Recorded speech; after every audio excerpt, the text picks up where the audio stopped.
Kepolisian daerah Sulawesi Selatan menetapkan 3 tersangka dalam kasus peredaran produk skincare yang mengandung bahan berbahaya. Polisi pun kini berkoordinasi dengan pihak terkait untuk pengembangan penyelidikan kasus ini. Penetapan tersangka kasus skincare mengandung bahan berbahaya ini dilakukan penyidik Polda Sulawesi Selatan usai melakukan gelar perkara dan uji coba laboratorium.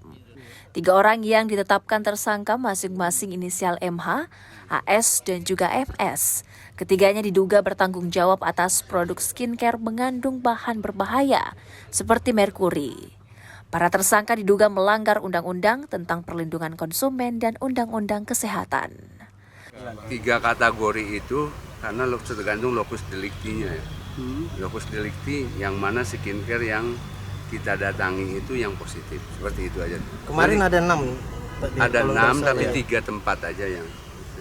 Itu 3 tempat di mana saja? 3 tempat, kemudian ada 1 tempat itu yang ada yang 2 jenis positifnya seperti itu. Jadi 3 tempat. Itu inisialnya siapa saja? Siapa inisialnya? Nanti kita MH sama MHRL.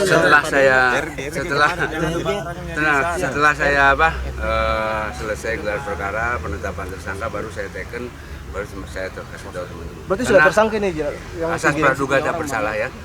Berarti sudah tersangka ini yang 3 bahasa penegasan saja. sudah tersangka. Baru tadi malam gelar perkara Berarti sudah tersangka ya? Sudah tersangka tadi ya. 3 orang. Atas kasus ini, polisi mengimbau kepada masyarakat untuk berhati-hati dalam membeli skincare atau produk kosmetik.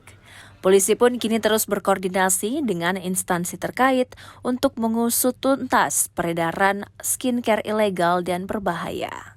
Namun ini dari sampel kemudian